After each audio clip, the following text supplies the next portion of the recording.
Fighting SAM sites is second nature to a lot of DCS pilots, and we all have heard of wild weasels, but do you know how they came to be? Hey guys, Emils here, and today we are taking a look at Dan Hampton's book, Hunter Killers, the first wild weasels over Vietnam. Alright, let's get into it. So first a little bit about the author. Dan Hampton has flown 151 combat missions during his time in the United States Air Force from 1986 to 2006. He has released multiple books like Viper Pilot about his time in F-16 and Lords of the Sky, History of Combat Aviation from World War I to now. But today we will talk about Hunter Killers as mentioned before. These are stories of the first wild weasels over Vietnam, how they came to be, how their tech and methods advanced, and the political tensions that led to certain decisions during the war. From the prologue alone, you already get hooked into the action, imagining how the inside of a radar station looks, how the Vietnamese were operating the radars that searched and tracked targets for the SA-2s to shoot down. The writing in this book is just so detailed and exhilarating that you want to read more. You almost can imagine being strapped into the seat yourself.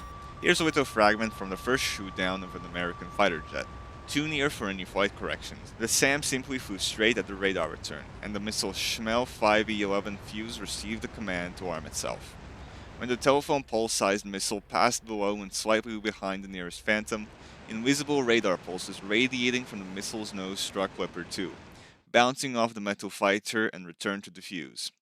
Well within the 213-foot blast fragmentation range, the 440-pound warhead immediately detonated. Each chapter goes into detail about a certain event, advancement, or mission that was a key part of the Wild Weasel program. While most of the book takes place in the cockpit of an F-105 Thunder Chief, aka the Thud, we also get to know a bit more about the first Wild Weasels in the F-100s, and what new electronic warfare technology came to all these aircraft and later on even to the Phantom. The descriptiveness of the book really lets you imagine how these missions looked, how the pilots felt, and as a DCS pilot, already knowing how a cockpit is often laid out and what instruments are where, it really lets you immerse yourself into the book. The same goes when you get back into the sim.